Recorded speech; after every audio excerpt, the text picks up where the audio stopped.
എല്ലാവർക്കും നമസ്കാരം. Q learning ആപ്പിലേക്ക് എല്ലാവരെയും സ്വാഗതം ചെയ്യുന്നു. കേരള PSC നടത്തിയ അസിസ്റ്റന്റ് ഡാറ്റാബേസ് അഡ്മിനിസ്ട്രേറ്റർ എക്സാമിൽ ഓപ്പറേറ്റിംഗ് സിസ്റ്റവുമായി ബന്ധപ്പെട്ടിട്ട് PSC ചോദിച്ചിരിക്കുന്ന ക്വസ്റ്റ്യൻസ് ആണ് ഇന്നത്തെ സെഷനിൽ ഡിസ്കസ് ചെയ്യാനായിട്ട് പോകുന്നത്. നമുക്ക് ക്ലാസ്സിലേക്ക് കിടക്കാം. First question, which among the following is not a feature of real time schedulers? Option A, preemptive execution. Option B, meeting deadlines. Option C, priority based execution. Option D, non-preemptive execution. അതായത് real time ഷെഡ്യൂളേഴ്സിന്റെ feature അല്ലാത്തത് ഏതാണ് എന്നാണ് ചോദിച്ചിരിക്കുന്നത് അല്ലേ. അപ്പോൾ നമ്മൾ ആദ്യം അറിഞ്ഞിരിക്കേണ്ട കാര്യം എന്താണ് റിയൽ ടൈം ഷെഡ്യൂളർ എന്നറിഞ്ഞിരിക്കണം, അവയുടെ ഫീച്ചർ അറിഞ്ഞിരിക്കണം അല്ലേ. അപ്പോൾ റിയൽ ടൈം ഷെഡ്യൂളർ എന്ന് പറഞ്ഞു കഴിഞ്ഞാൽ വളരെ ക്രിട്ടിക്കൽ ആയിട്ടുള്ള അല്ലെങ്കിൽ ടൈം കൺസ്ട്രെയിൻഡ് ആയിട്ടുള്ള ടാസ്കുകൾ ഷെഡ്യൂൾ ചെയ്യുന്ന ഷെഡ്യൂളേഴ്സിനെ ടൈം ഷെഡ്യൂളർ എന്ന് പറയുന്നത്. ഫോർ എക്സാമ്പിൾ, മിലിറ്ററി ആപ്ലിക്കേഷൻസിന് വേണ്ടി യൂസ് ചെയ്യുന്ന ഷെഡ്യൂളേഴ്സ്, അല്ലെങ്കിൽ എയർക്രാഫ്റ്റ് മെയിൻ്റനൻസിന് വേണ്ടി യൂസ് ചെയ്യുന്നത്, വീഡിയോ സ്ട്രീമിങ്ങിന് വേണ്ടി യൂസ് ചെയ്യുന്നത്, ഇങ്ങനെയുള്ള ടാസ്കുകൾക്ക് വേണ്ടിയിട്ടുള്ള ഷെഡ്യൂളേഴ്സിനെ നമുക്ക് റിയൽ ടൈം ഷെഡ്യൂളേഴ്സ് എന്ന് പറയാം അല്ലേ. അവയുടെ ഏറ്റവും വലിയ പ്രത്യേകത എന്താണ്? അത് വളരെ സ്ട്രിക്റ്റ് ആയിട്ടുള്ള ടൈം കൺസ്ട്രെയിൻറ്റിൽ നിന്നുകൊണ്ട് എക്സിക്യൂട്ട് ചെയ്യേണ്ട ടാസ്കുകളായിരിക്കും അല്ലേ. മാത്രമല്ല അതിന് ഓരോ ടാസ്കുകളും ക്രിട്ടിക്കൽ ആയിരിക്കും, അല്ലെങ്കിൽ അതിന് പ്രയോറിറ്റി ഉണ്ടായിരിക്കും. ഓക്കെ, സോ ഇവിടെ റിയൽ ടൈം ഷെഡ്യൂളേഴ്സിന്റെ പ്രധാനപ്പെട്ട 3 ഫീച്ചേഴ്സ് എന്ന് പറയുന്നത്, അത് നിശ്ചിത സമയത്ത് അതിൻ്റെ ഡെഡ് ലൈൻസ് മീറ്റ് ചെയ്യുക എന്നുള്ളത്. ടാസ്ക് എക്സിക്യൂട്ട് ചെയ്ത് കഴിഞ്ഞാൽ അതിൻ്റെ നിശ്ചിത സമയത്ത് അതിൻ്റെ ഡെഡ് ലൈൻസ് മീറ്റ് ചെയ്യുക എന്നുള്ളത്. അതുപോലെ തന്നെ ഹയർ പ്രയോറിറ്റി ടാസ്കുകൾക്ക് എക്സിക്യൂട്ട് ചെയ്യാനായി മറ്റ് ലോവർ പ്രയോറിറ്റി ടാസ്കുകളെ ഇൻട്രപ്റ്റ് ചെയ്തുകൊണ്ട് എക്സിക്യൂട്ട് ചെയ്യാനായിട്ട് സാധിക്കണം.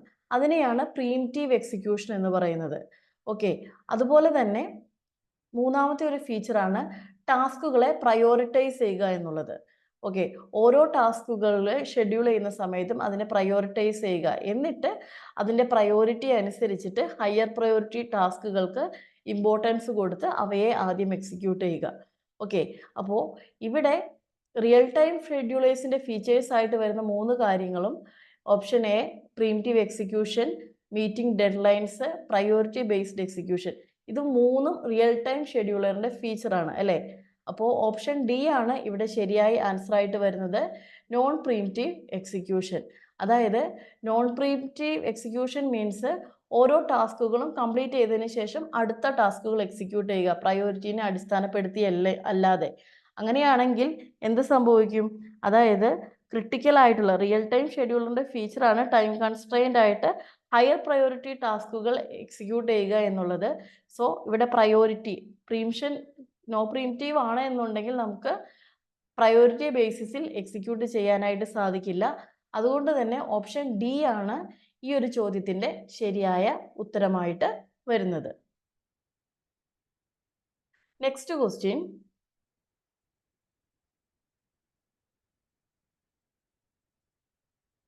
given below a code snippet in C, which variable will be shared between 2 threads executing the same code? ഈ ഒരു സ്നിപ്പറ്റ് ഒന്ന് വായിച്ചു നോക്കുക. Int my age equal to 20, in main int marks equal to 50.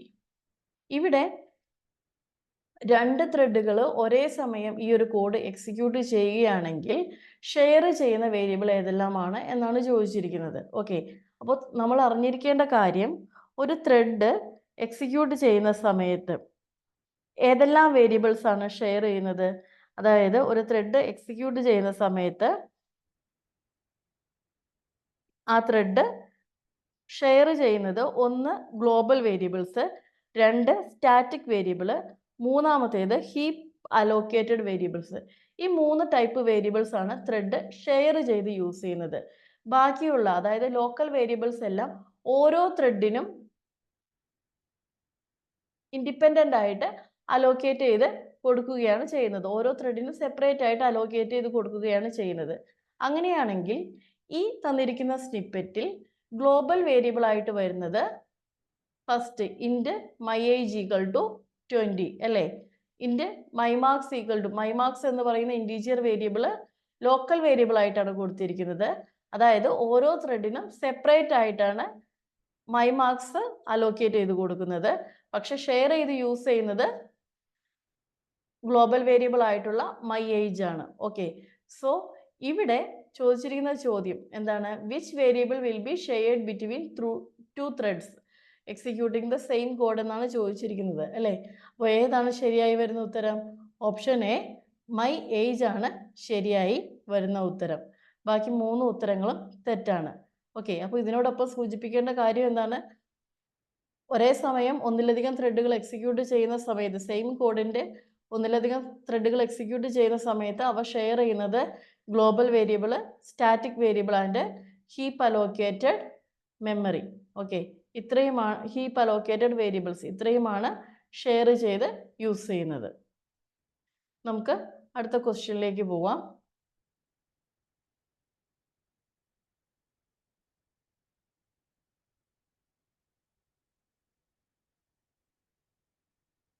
A user does not have executable permission for a given file. Which of the following command can be used to update the permission? ഒരു file executable ആക്കാനായിട്ടുള്ള permission ഇല്ല, ഒരു യൂസറിന് ഇല്ല എങ്കിൽ അവിടെ update പെർമിഷന് വേണ്ടിയിട്ട് use ചെയ്യാവുന്ന command ഏതാണ് എന്നാണ് ചോദിച്ചിരിക്കുന്നത്. ഓക്കെ, അപ്പോൾ നമുക്ക് 4 കമാൻഡ്സ് ആണ് തന്നിരിക്കുന്നത് അല്ലേ? ഓരോ കമാൻഡ്സും നമുക്കൊന്ന് നോക്കിയാലോ. First chon. chon means change ownership. Change ownership. ഈ ഒരു കമാൻഡ് കൊണ്ട് ഉദ്ദേശിക്കുന്നത് എന്താണ്? chon used to change the owner or group of a file, not the permission. അതായത് ഫയലിന്റെ ഓണറിനെയോ അല്ലെങ്കിൽ ഫയലിന്റെ ഗ്രൂപ്പിനെയോ ആണ് ചേഞ്ച് ചെയ്യുന്നത്, പെർമിഷൻ അല്ല ഇവിടെ ചേഞ്ച് ചെയ്യുന്നത്. Okay, next user add. ഈ ഒരു കമാൻഡ് ഓപ്ഷൻ സി ആണെങ്കിൽ യൂസർ ആഡ് കമാൻഡ് യൂസ് ചെയ്യുന്നത് എന്തിനു വേണ്ടിയിട്ടാണ്? Add a new user to the system unrelated to the file permission. അതായത് ഇവിടെ ഒരു യൂസറിനെ പുതിയതായിട്ട് സിസ്റ്റത്തിലേക്ക് ആഡ് ചെയ്യാണ്. ഇത് ഫയൽ റിലേഷനുമായിട്ട് ബന്ധപ്പെട്ടിട്ടുള്ള ഒരു കമാൻഡ് അല്ല. Okay, next user mod. അതായത് യൂസർ മോഡ് ഉദ്ദേശിക്കുന്നത് എന്താണ്? Modify user's account setting. അതായത് യൂസറിന്റെ അക്കൗണ്ട് സെറ്റിംഗ്സ് ആണ് ഇവിടെ ചേഞ്ച് ചെയ്യുന്നത്. അതായത് ഗ്രൂപ്പ് മെമ്പർഷിപ്പും കാര്യങ്ങളും. ഇവിടെയും ഫയൽ പെർമിഷൻ ഗ്രാൻഡ് ചെയ്യുന്നില്ല. ഫയൽ പെർമിഷൻ ഗ്രാൻഡ് ചെയ്യാനായിട്ട് യൂസ് ചെയ്യുന്ന കമാൻഡ് ഏതാണ്? chmod അഥവാ change mode. Change mode command അല്ലെങ്കിൽ chmod കമാൻഡ് യൂസ് ചെയ്തുകൊണ്ടാണ് ഫയൽസിൻ്റെയോ അല്ലെങ്കിൽ ഡയറക്ടറിയുടെയോ പെർമിഷൻ ചേഞ്ച് ചെയ്യുന്നത്. ഓക്കെ, ഒരു ഫയലിൻ്റെയോ ഡയറക്ടറിയുടെയോ പെർമിഷൻ ചേഞ്ച് ചെയ്യാൻ യൂസ് ചെയ്യുന്ന കമാൻഡാണ് chmod എന്ന് പറയുന്നത്. സോ ഇവിടെ ശരിയായി വരുന്ന ഓപ്ഷൻ ഏതാണ്? ഓപ്ഷൻ ബി ആണ് ശരിയായി വരുന്നത്. നെക്സ്റ്റ് ക്വസ്റ്റ്യനിലേക്ക് പോവാം.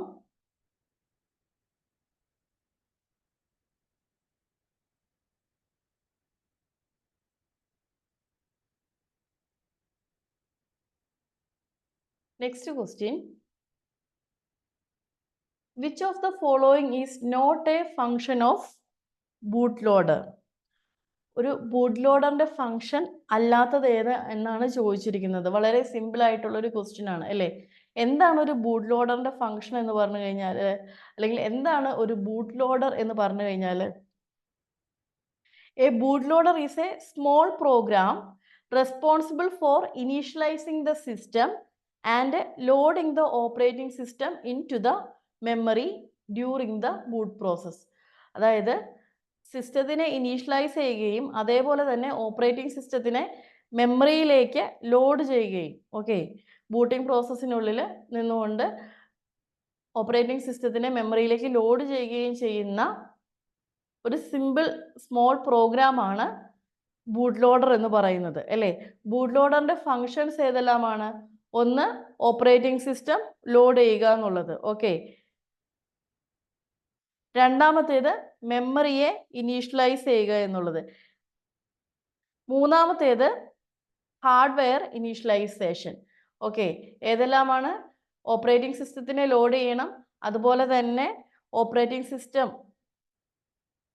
പ്രോപ്പറായിട്ട് എക്സിക്യൂട്ട് ചെയ്യുന്നതിന് ആവശ്യമായിട്ടുള്ള മെമ്മറിയെ ഇനീഷ്യലൈസ് ചെയ്യണം, അതുപോലെ തന്നെ ബേസിക് ഹാർഡ്വെയർ ഇനീഷ്യലൈസേഷനും. ഓക്കെ, സിസ്റ്റം ലോഡ് ചെയ്യാനായിട്ട് ആവശ്യമായിട്ടുള്ള ബേസിക് ഹാർഡ്വെയർ ഇനീഷ്യലൈസേഷൻ, അതുപോലെ തന്നെ ഇൻട്രപ്റ്റ്സ് സിസ്റ്റത്തിനെ സെറ്റ് ചെയ്യുക, രജിസ്റ്റേഴ്സിനെ സെറ്റ് ചെയ്യുക, ഇങ്ങനെയുള്ള ബേസിക് ഹാർഡ്വെയർ ഇനീഷ്യലൈസേഷനും ചെയ്യേണ്ടത് ബൂട്ട് ലോഡറിൻ്റെ ഫംഗ്ഷനാണ്. ഓക്കെ, അങ്ങനെയാണെങ്കിൽ ഇവിടെ തന്നിരിക്കുന്നതിൽ ബൂട്ട് ലോഡറിൻ്റെ ഫംഗ്ഷൻ അല്ലാതെ വരുന്നത് ഏതാണ്?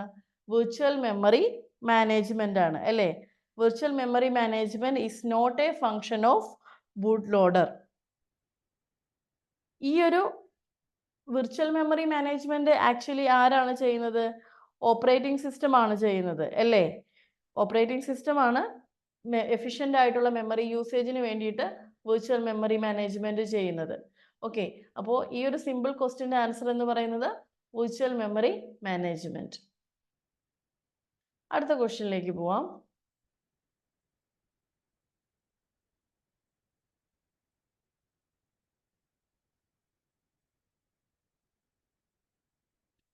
What will be the output when the following shell script named test is executed as? ഈ ഒരു കോഡ് ഒന്ന് ശ്രദ്ധിക്കുക. ./test 25 26 27 #not bin /sh echo your name is $1 and your mark is $2. ഈ ഒരു കോഡിൻ്റെ ഔട്ട്കം എന്താണ് എന്നാണ് ചോദിച്ചിരിക്കുന്നത്. ഫസ്റ്റ് ഓഫ് ഓൾ ./test എന്ന് പറയുന്നത് എന്താണ്? അതായത് ആ സ്ക്രിപ്റ്റ് എക്സിക്യൂട്ട് ചെയ്യുന്നതാണ് അല്ലേ? ടെസ്റ്റ് എന്ന് പറയുന്ന ഫയൽ നെയിമിലുള്ള സ്ക്രിപ്റ്റ് എക്സിക്യൂട്ട് ചെയ്യുകയാണ്. അതിനോടൊപ്പം തന്നെ കൊടുത്തിരിക്കുന്ന പാരാമീറ്റേഴ്സ് അല്ലെങ്കിൽ ആർഗ്യുമെന്റ്സ് സ്ക്രിപ്റ്റ് എക്സിക്യൂട്ട് ചെയ്യുന്ന സമയത്ത്, അതായത് ഈ ഒരു സ്ക്രിപ്റ്റ് റൺ ടൈമിൽ എക്സിക്യൂട്ട് ചെയ്യുന്ന സമയത്ത് സ്ക്രിപ്റ്റിലേക്ക് പാസ് ചെയ്യേണ്ട ആർഗ്യുമെന്റ്സ് ആണ് ഇവിടെ മെൻഷൻ ചെയ്യുന്നത്. ഓക്കെ, ഇനി മാത്രമല്ല ഓരോ ആർഗ്യുമെന്റ്സും ഓരോ പൊസിഷൻ ഉപയോഗിച്ചുകൊണ്ടാണ് റെഫർ ചെയ്യുന്നത്. ഓക്കെ, അതായത് ഈ ഒരു ഫസ്റ്റ് സ്റ്റേറ്റ്മെന്റ് ഉദ്ദേശിക്കുന്നത് എന്താണ്? ടെസ്റ്റ് എന്ന് പറയുന്ന ഷെൽ സ്ക്രിപ്റ്റ് എക്സിക്യൂട്ട് ചെയ്യുന്നു, അതിനോടൊപ്പം എക്സിക്യൂട്ട് ചെയ്യുമ്പോൾ പാസ് ചെയ്യേണ്ട ആർഗ്യുമെന്റ്സ് ആണ് ഇവിടെ മെൻഷൻ ചെയ്തിരിക്കുന്നത് 25 26 ആൻഡ് 27 എന്നുള്ളത്. ഇനി അതിനൊരു പൊസിഷണൽ ഓർഡർ ഉണ്ട്, റാൻഡമായിട്ട് റെഫർ ചെയ്യുകയല്ല ചെയ്യുന്നത്. .test എന്ന് പറയുന്നത്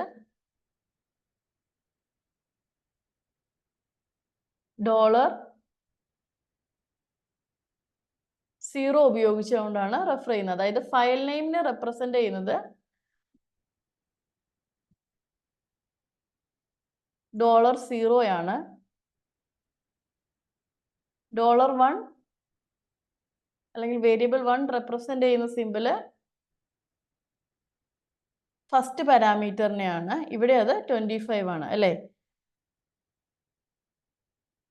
വേരിയബിൾ 2 റെപ്രസെന്റ് ചെയ്യുന്നത് സെക്കൻഡ് പാരാമീറ്ററിനെയാണ്.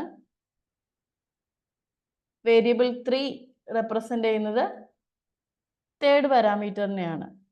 ഓക്കെ, ഇനി എല്ലാ പാരാമീറ്റേഴ്സും ഓൾ പാരാമീറ്റേഴ്സിനെ ഒരേ സമയം ആക്സസ് ചെയ്യണമെന്നുണ്ടെങ്കിൽ യൂസ് ചെയ്യുന്നത് $@ ആണ്. ഓക്കെ, അങ്ങനെയാണെങ്കിൽ ഓൾ പാരാമീറ്റേഴ്സിനെ ഒരേ സമയം റെഫർ ചെയ്യാനായിട്ട് സാധിക്കും. ഓക്കെ, ഇനി നമുക്ക് ഈ ഒരു ക്വസ്റ്റ്യനിൽ വളരെ സിമ്പിളായിട്ട് ആൻസറിലേക്ക് എത്താൻ പറ്റും അല്ലേ? എക്കോ ചെയ്യുന്ന കാര്യം എന്താണ്? Your name is $1 variable 1 and your mark is variable 2 അല്ലേ? ഇവിടെ വേരിയബിൾ 1 എന്ന് പറയുന്നത് എന്താണ്? 25 ആണ്. വേരിയബിൾ 2 എന്ന് പറയുന്നത് 26 ആണ് അല്ലേ? സോ നമുക്ക് കിട്ടുന്ന ഔട്ട്കം എന്താണ്? Your name is 25 and your mark is 26. Option D ആണ് ഇവിടെ ശരിയായി വരുന്നത് അല്ലേ? ഇനി ബാക്കി തന്നിരിക്കുന്ന ഓപ്ഷൻസ് കൂടെ നമുക്ക് നോക്കാം. Your name is test. Option സിയിൽ പറയുന്നത് your name is test and your mark is 25. Test എന്ന് പറയുന്ന വേരിയബിൾ ഇവിടെ വരണം എന്നുണ്ടെങ്കിൽ നമ്മൾ റെഫർ ചെയ്യേണ്ടത് വേരിയബിൾ 0 ആയിരുന്നു. ഓക്കെ, ഇനി your name is 26 and your mark is 27. ഈ ഒരു ഓപ്ഷനും വരില്ല അല്ലേ? കാരണം 27 വരണം എന്നുണ്ടെങ്കിൽ വേരിയബിൾ 3യെ റെഫർ ചെയ്യണമായിരുന്നു. ഇനി ഓപ്ഷൻ എയുടെ കാര്യം ഒന്ന് ശ്രദ്ധിക്കുക. അതായത് the script will generate an error. ഏത് കേസിലാണ് ഈ ഒരു എറർ വരിക? ഇവിടെ തന്നിരിക്കുന്ന ഡബിൾ കോട്ട്സിന്റെ, അതായത് സ്ട്രെയിറ്റ് ആയിട്ടുള്ള ഡബിൾ കോട്ട്സിന് പകരമായിട്ട് സ്ലാൻഡിങ് ആയിട്ടുള്ള ഡബിൾ കോട്ട്സ് ആണ് തരുന്നത് എന്നുണ്ടെങ്കിൽ അവിടെ നമുക്ക് എന്താണ് സംഭവിക്കുക? അതായത് അവിടെ എറർ വരാനായിട്ടുള്ള സാധ്യതയുണ്ട്. ഓക്കെ, കോട്ട്സിന്റെ ഇഷ്യൂവിലാണ് നമുക്ക് എറർ വരാനായിട്ടുള്ള സാധ്യതയുള്ളത്. സ്ട്രെയിറ്റ് കോട്ട്സ് ആണെങ്കിൽ കേർലി കോട്ട്സിന് പകരമായിട്ട് സ്ട്രെയിറ്റ് കോട്ട്സ് ആണ് എന്നുണ്ടെങ്കിൽ നമുക്ക് എറർ ഇല്ലാതെ ഔട്ട്കം കിട്ടും. ഇനി കേർലി കോട്ട്സ് ആണ് എന്നുണ്ടെങ്കിൽ എന്ത് സംഭവിക്കും? അവിടെ എറർ ജനറേറ്റ് ചെയ്യും. ഓക്കെ, അപ്പോൾ ഇവിടെ ശരിയായ ഉത്തരം ഏതാണ്? ശരിയായ ഉത്തരം ഓപ്ഷൻ ഡി ആണ്.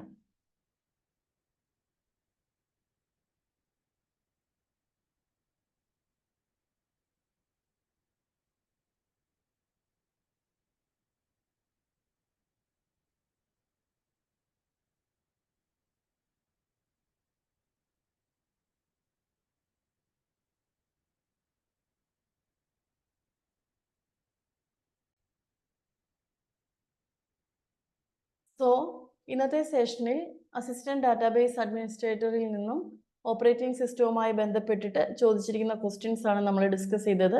കമ്പാരിറ്റീവ്ലി വളരെ സിമ്പിളായിട്ടും ഡയറക്റ്റ് ആയിട്ടുള്ള ക്വസ്റ്റ്യൻസ് ആണ് ഈ ഒരു ക്വസ്റ്റ്യൻ പേപ്പറിൽ ഓപ്പറേറ്റിംഗ് സിസ്റ്റവുമായി ബന്ധപ്പെട്ട് ചോദിച്ചിരുന്നത്. എല്ലാവർക്കും ഈ ഒരു സെക്ഷൻ മനസ്സിലായി എന്ന് വിശ്വസിക്കുന്നു. Thank you. Have A nice day.